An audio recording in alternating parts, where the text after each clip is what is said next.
Hello viewers, আমরা কিন্তু গাড়িতে চলে আসলাম। এখন রওনা দিয়ে দিচ্ছি। শ্রীনগর থেকে আমরা এখন গুলমার্গে যাচ্ছি। রাজীব ভাই আছে নাকি? আসি ভাই, সবাই আছি আমরা। তাহলে এখানে তো আর কোনো ছবি এখানে আমরা এই ধরনের ভ্যালি আমরা অনেক দেখছি। অবশেষে কিন্তু সেকেন্ড ফেজে কিন্তু চলে আসছি। এখানে কিন্তু বরফ আমরা পাবো ফাইনালি। আমরা কিন্তু এখন বরফের ভিতর দিয়ে হাঁটতেছি। এই এই আল্লাহ আল্লাহ, এই কি পরে যেতেছিলাম। कश्मीरी साग, কাশ্মীরি শাক, वेजिटेबल শাক, ওকে ভেজিটেবল, यस यस। ये मैकी माज है, अच्छा अच्छा। मैकी माज खीमा होगा। गरम होने की गारंटी। ये वाला सॉफ्ट, लाइट एंड वार्म। ये वाला?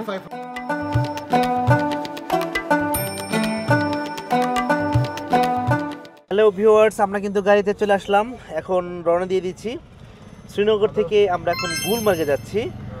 আর গুলমার্গে আমাদের যেতে সময় লাগবে কেমনটা, তো কেমন লাগবে ভাই? 2 ঘন্টার মতো লাগতে পারে। 2 থেকে আড়াই ঘন্টার ভিতরে আমরা ইনশাল্লাহ ওখানে পৌঁছে যাব। আর গন্ডোলা রাইড যেটা আর কি আছে, ওইটা কিন্তু সেকেন্ড ফেজে যেইটার বিষয়টা, ওইটা কিন্তু সবাই কিন্তু অনেক সময় পায় না টিকিট। তো আমরা কিন্তু আলহামদুলিল্লাহ কিন্তু পেয়ে গেছি।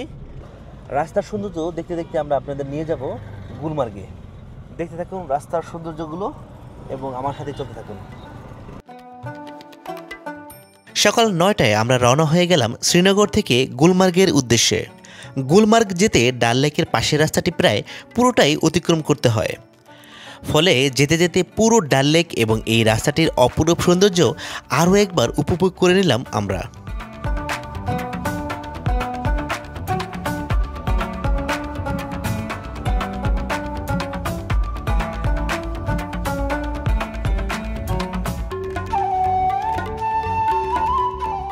শ্রীনগর থেকে গুলমার্গের দূরত্ব প্রায় 60 কিলোমিটার এবং যেতে সময় লাগে 2 থেকে আড়াই ঘন্টা। আমরা গিয়েছিলাম আমাদের প্যাকেজের গাড়ি নিয়ে। তবে শ্রীনগর ট্যাক্সি স্ট্যান্ড থেকে ট্যাক্সি ভাড়া করেও আপনারা গুলমার্গ ঘুরে আসতে পারবেন। সেক্ষেত্রে 4 সিটের একটি ট্যাক্সি ভাড়া হতে পারে 2 থেকে 2,500 রুপি।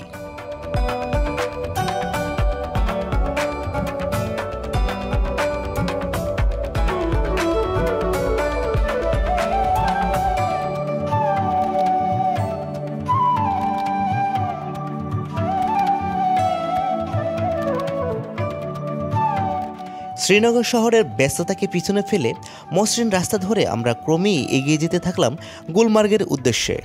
রাস্তার দুই পাশে সুদৃশ্য ডুপ্লেক্স বাড়িগুলো যেন আলাদাভাবে কাশ্মীরকে চিনিয়ে দিচ্ছিল। মাঝে মাঝে সবুজ শস্য ক্ষেত এই রাস্তার সৌন্দর্য বাড়িয়ে দিচ্ছিল বহুগুণে। তবে শীতের সময় এলে কিন্তু কাশ্মীরের এই সৌন্দর্য আপনারা পাবেন না। তখন চারপাশে দেখা যাবে কেবল বরফ আর বরফ।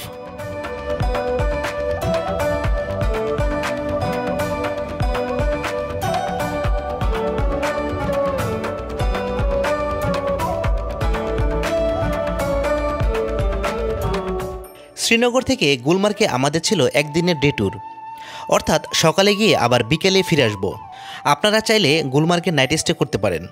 ঘুরে দেখার মতো গুলমার্গে অনেক কিছুই আছে, তবে গুলমার্গে পর্যাপ্ত হোটেল না থাকায় হোটেল ভাড়া বেশ কিছুটা বেশি।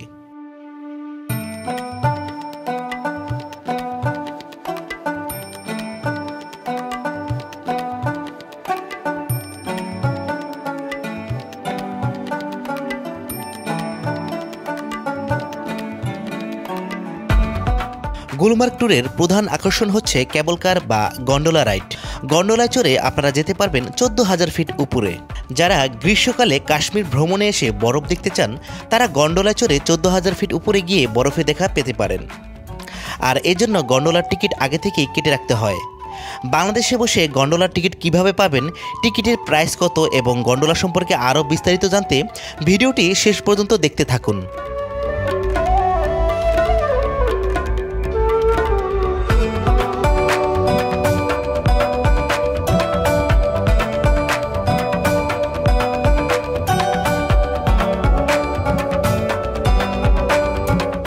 গুলমার্গ যাওয়ার শেষ 10 কিলোমিটার রাস্তার সৌন্দর্য আপনাকে অন্যরকম একটি অনুভূতি দেবে।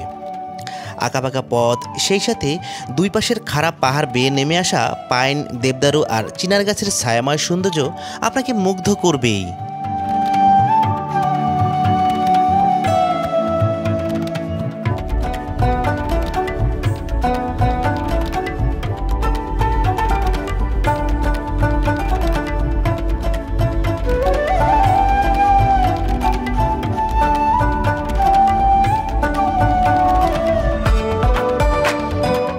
আমরাও গুলমার্গ গিয়েছিলাম জুন মাসে। প্রকৃতিতে তখন বর্ষাকাল বিরাজমান ছিল, আর বর্ষার সেই সবুজ প্রকৃতি এতটাই মোহনীয় ছিল যে গুলমার্গের এই পথে যেতে যেতে আমাদের উচ্ছ্বাস ছিল বাঁধ ভাঙা।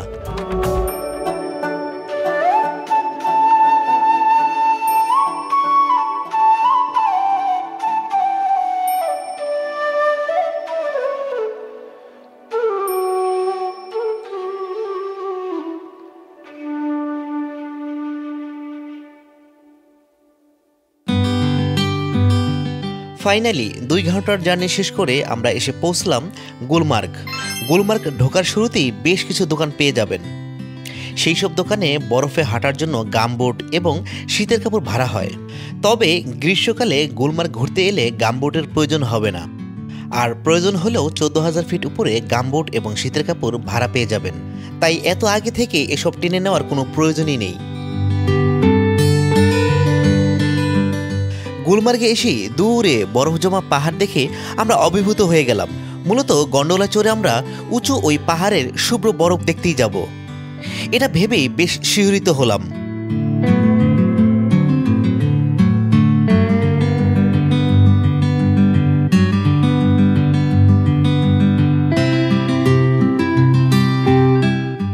গন্ডোলা রাইডের একদম কাছাকাছি এসে আমরা গাড়ি থেকে নেমে গেলাম। কাউন্টারের সামনে দেখতে পেলাম টিকিটের জন্য বেশ লম্বা লাইন। তবে আমাদের সেই লাইনে দাঁড়াতে হলো না, কেননা আমরা আগে থেকেই অনলাইনে টিকিট কেটে রেখেছিলাম। তাই আমরা সরাসরি গন্ডোলা চড়ার জন্য স্টেশনের দিকে এগিয়ে যেতে থাকলাম। আপনারা চাইলে বাংলাদেশ থেকেও অনলাইনে আপনাদের ক্রেডিট কার্ড দিয়ে গন্ডোলার টিকিট কাটতে পারবেন। টিকিট কাটার ওয়েবসাইটের লিঙ্ক আমি আমার ভিডিও ডেসক্রিপশন বক্সে দিয়ে রাখলাম। ফাইনালি আমরা কিন্তু গন্ডোলা রাইডের কিন্তু চলে আসছি। আমরা সেকেন্ড ফেজের জন্য টিকিট কাটছি। আমরা এখন ফার্স্ট পেজে এন্ট্রি নিব। হ্যাঁ, তো আলহামদুলিল্লাহ খুব ভালো একটা ট্যুর হবে, দেখে দেখুন। আমরা ভিতরে ঢুকে যেতেছি এখন। এই যে আমরা ভিতরে ঢুকে গেলাম, এদিকে দেখাই প্রচুর লোকজন, প্রচুর লোক আছে এখানে। তো প্রচুর লোক। আমরা কিন্তু এটা হলো সিরিয়াল, তো বোঝা গেল অনেক সময় লাগবে। এই সিরিয়ালে কিন্তু মোটামুটি বেশ অনেক সময় দরকার, 1 ঘন্টা চলে যায়।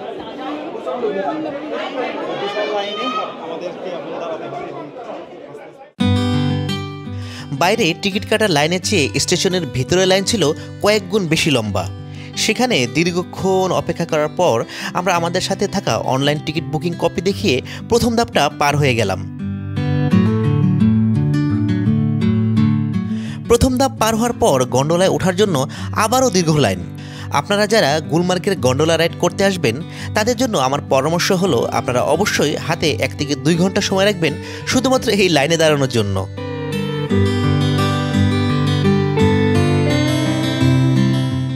গন্ডোলা রাইডে রয়েছে 2টি ফেজ, প্রথম ফেজ এবং দ্বিতীয় ফেজ। গ্রীষ্মকালে প্রথম ফেজে বরফে দেখা না মিললেও দ্বিতীয় ফেজে বরফে দেখা পেয়ে যাবেন।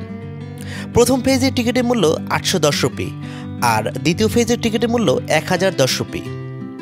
তবে প্রথম ফেজ বাদ দিয়ে আপনারা শুধুমাত্র দ্বিতীয় ফেজের টিকিট কাটতে পারবেন না, কিন্তু দ্বিতীয় ফেজ বাদ দিয়ে প্রথম ফেজের টিকিট কাটতে পারবেন। আমার পরামর্শ হলো 2টি ফেজের টিকিটই আপনারা করে যাবেন, তাহলে পরিপূর্ণভাবে আপনারা এনজয় করতে পারবেন। ওয়েদার ঠিকঠাক থাকলে প্রতিদিন সকাল 10টা থেকে বিকেল 5টা পর্যন্ত গন্ডোলা খোলা পাবেন। একটি গন্ডোলা ক্যারিয়ারে 6 জন বসার ব্যবস্থা আছে।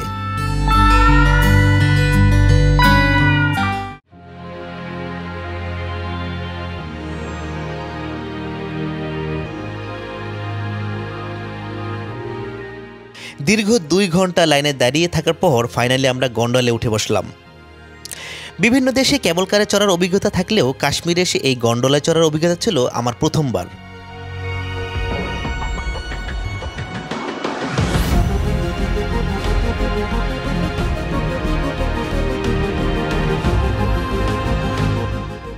পাইন আর দেবদারু গাছের সারি পিছনে ফেলে আমাদের গন্ডোলা এগিয়ে যাচ্ছিল প্রথম ফেজের দিকে।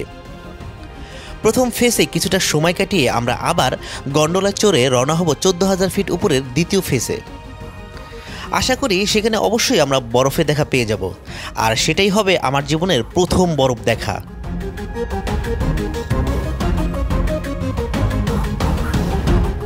কিছু দূর যেতেই চারপাশের নয়নঅভিরাম প্রকৃতি দেখে মুগ্ধ না হয়ে পারলাম না। নিচে মেষপালকদের কুঁড়েঘর, পাহাড় থেকে নেমে আসা সুউচ্চ গাছের সারি আর মাথার উপর ধূসর মেঘ, সবকিছু মিলিয়ে যেন শিল্পীর রং তুলিতে আঁকা কোনো ছবি মনে হচ্ছিল।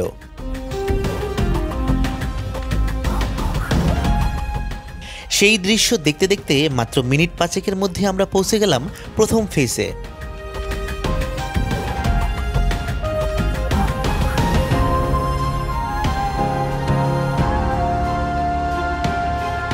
হ্যালো ভিউয়ার্স, আমরা কিন্তু ফার্স্ট ফেজে চলে আসছি।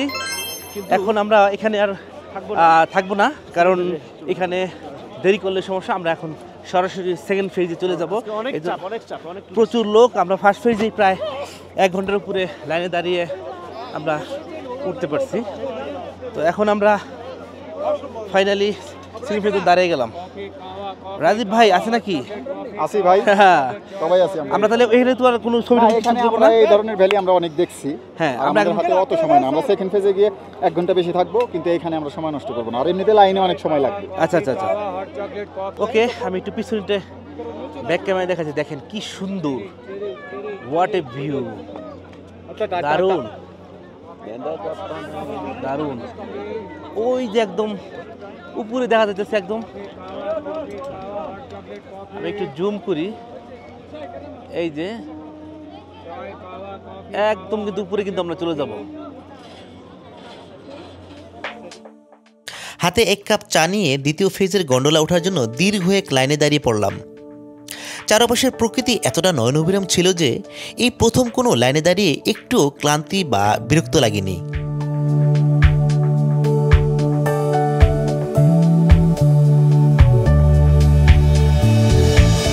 আমরা এখনো লাইনে দাঁড়িয়ে আছি, আর প্রায় আধা ঘন্টা হয়ে গেল এখানে। রাজীব ভাই, কি অবস্থা বলেন? এখন এরকম যদি হয়, আপনি একটু জানাবেন আমাদেরকে যে অ্যাকচুয়ালি কয়টার দিকে রওনা দেওয়া উচিত?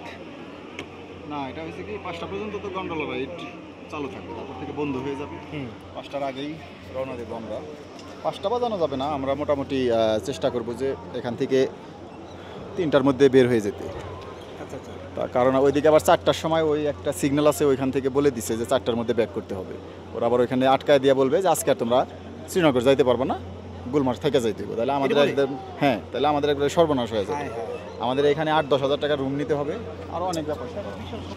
অলরেডি এখন কিন্তু 2:45 বাজে, 2:45 বাজে। এটা কিন্তু ফার্স্ট ফেজের ভিউ। এখানে অনেকে মানে টিকিট যারা পায়নি তারা কিন্তু এখানে ঘুরতেছে।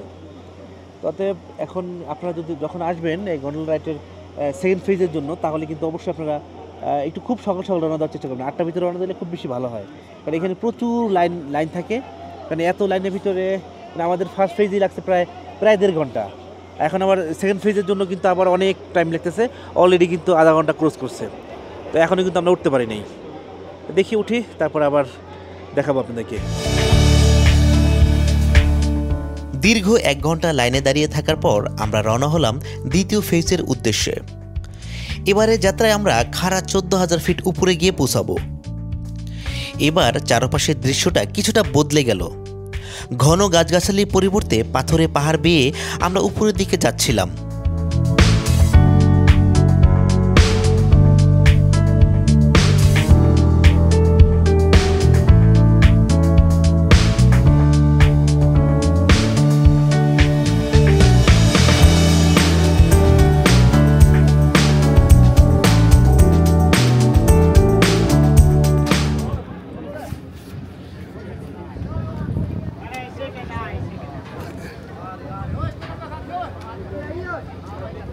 আলহামদুলিল্লাহ, আমরা অবশেষে কিন্তু সেকেন্ড ফেজে কিন্তু চলে আসছি।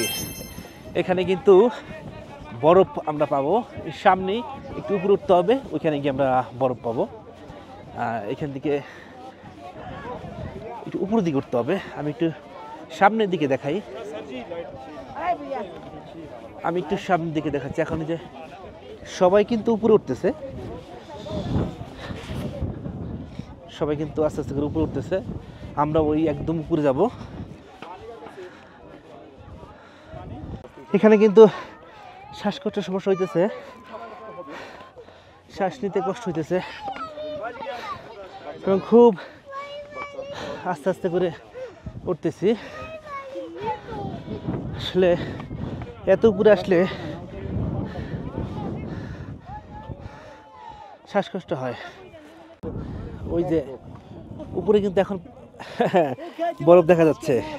রাজীব ভাই, আমি কিন্তু খুব এক্সাইটেড। হ্যাঁ, একদম কাছে আমার সামনে, আরে অল্প একটু উঠবো তো, খুব ধীরে ধীরে উঠতেছি, তাড়াহুড়ার কোনো কাজ নাই, এই জন্য যাতে কোনো প্রবলেম না হয় আস্তে আস্তে উঠতেছি। এখানে কিন্তু খুবই চমৎকার ভিউ।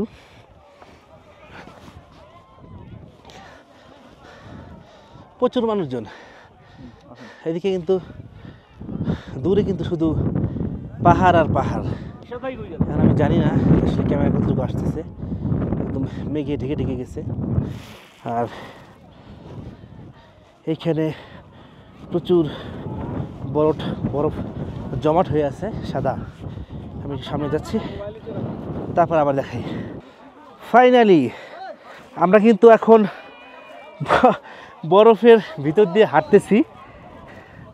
এইটার একটা ফিলিংস আলাদা। এই যে এখানে দেখাই, মানে খুব সাবধানে হাঁটতে হবে এবং এখানে কিন্তু খুব ভালো গ্রিপ করে এরকম জুতা নিয়ে আসতে হবে।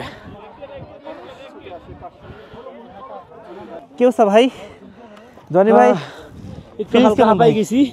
হ্যাঁ, জীবনের প্রথম বরফে পা দিলাম। আচ্ছা, একটা ভালো ফিলিংস। হ্যাঁ, বরফ দেখছি, ধরছিও, কিন্তু Wow. একেবারে অল্প ছিল।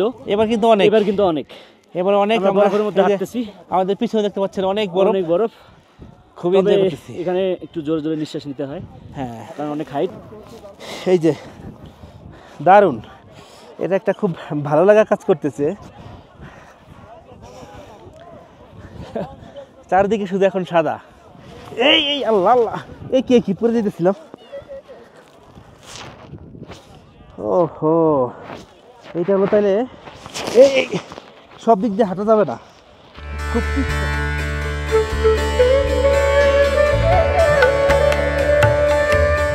গুলমার্গের এই 14,000 ফিট উপরে যেটুকু বরফ অবশিষ্ট ছিল তার মধ্যেই ট্যুরিস্টদের জন্য নানা রকম অ্যাক্টিভিটিস চলছিল। 200 থেকে 500 রুপির বিনিময়ে স্লেজ গাড়িতে করে কেউ নিচ থেকে উপরে যাচ্ছিল, আবার কেউ উপর থেকে নিচে নেমে যাচ্ছিল। আমরা তেমন কোনো অ্যাক্টিভিটিস না করলেও জীবনের প্রথম বরফ দেখতে পেয়ে ভীষণ উচ্ছ্বসিত ছিলাম।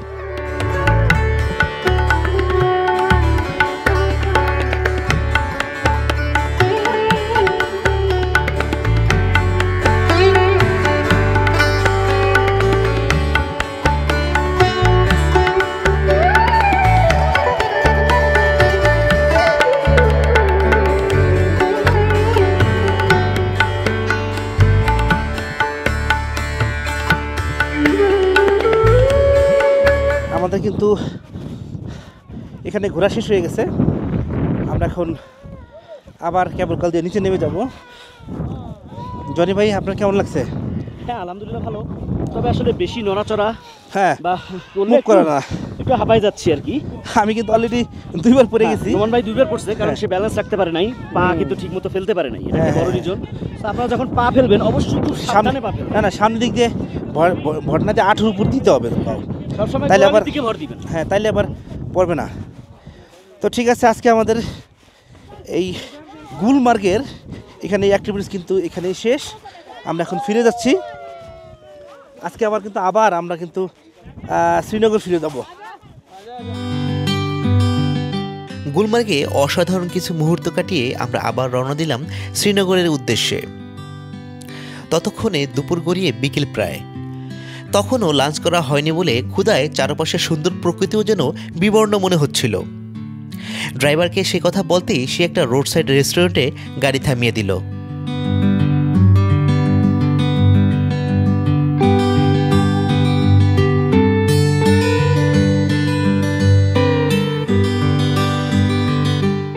মেনু দেখে বুঝতে পারলাম এই রেস্টুরেন্টটি মূলত অজওয়ানের জন্য বেশ পপুলার। যদিও শ্রীনগরের লেন্স রেস্টুরেন্টে অজন খাওয়ার অভিজ্ঞতাটি আমাদের খুব বেশি ভালো ছিল না। তারপরও আমরা নতুন একটি রেস্টুরেন্টে আবারও অজন ট্রাই করবো বলে অর্ডার করলাম। কাশ্মীরি कश्मीरी साग কাশ্মীরি শাক वेजिटेबल শাক ওকে ভেজিটেবল ইয়েস ये मैथी माज है सर আচ্ছা আচ্ছা मैथी माज खीमा होता है सर अच्छा। ये कड़े आ रहे हैं और ये नीचे में राइस है सर कश्मीरी राइस ये वाला सर ये कश्मीरी राइस 4 जन के लिए की अच्छा मैं लाऊंगा और एक minute sir okay, okay. Tension मत लीजिए ये किए और ये है सर रोगन जोश रोगन जोश। जो खाते हैं सर राइस के साथ रोटी के हाँ, साथ हाँ, हाँ। ये दानोल कोरमा मटर का ये होता है ये रिश्ता सॉफ्ट होता है सर रिश्ता टमाटो ग्रेवी का और ये गोश्ताबाद ग्रेवी का ये 1600 রুপিতে আমরা 4 জনের জন্য একটি অজন প্লেটার অর্ডার করলাম। খাবারের মান ছিল বেশ ভালো।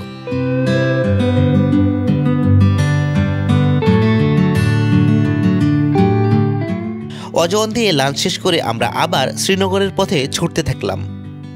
আজকে আমাদের শ্রীনগরের শেষ দিন। কালকে আবার চলে যাব লাদাখ।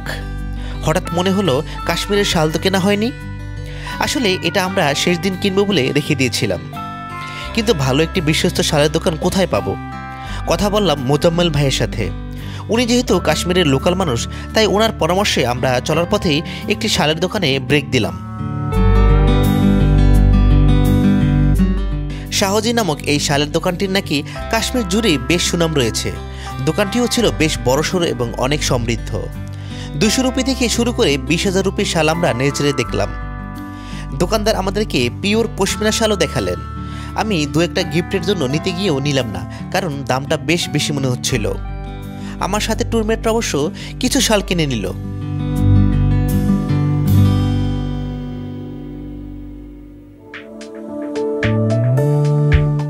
শাল কেনা শেষ করে ফাইনালি আমরা শ্রীনগরে আমাদের হোটেলের উদ্দেশ্যে রওনা হলাম। সেদিন শ্রীনগর ফিরতে ফিরতে আমাদের রাত হয়ে গিয়েছিল। সেটি ছিল আমাদের কাশ্মীর ভ্রমণের শেষ রাত। তাই সেদিন রাতে ফিরে মোজাম্মেল ভাইয়ের আমন্ত্রণে আমরা যোগ দিয়েছিলাম লোকাল একটি লাইভ কাবাবের দোকানে কাবাব খাবো বলে। মোজাম্মেল ভাই ছিলেন আমাদের এই পুরো কাশ্মীর এবং লেহ লাদাখ ট্যুর প্যাকেজের এজেন্ট, কিন্তু সেটা তিনি একবারও বুঝতে দেননি। তার আতিথেয়তা এবং আন্তরিকতায় আমরা সত্যিই মুগ্ধ ছিলাম। আর আমরা এখন ফিরে যাচ্ছি শ্রীনগর। ভিউয়ার্স, আমি মারুফ নোমান কাশ্মীর সিরিজ থেকে আজকের মতো বিদায় নিয়ে নিচ্ছি। আগামী পর্ব থেকে শুরু হবে লেহ লাদাখের অ্যাডভেঞ্চার সিরিজ। আশা করছি সে পর্যন্ত আপনারা সকলেই গণমানের সাথেই থাকবেন। আমার ভিডিওগুলো যদি ভালো লেগে থাকে তাহলে অবশ্যই আমাকে সাবস্ক্রাইব করতে ভুলবেন না।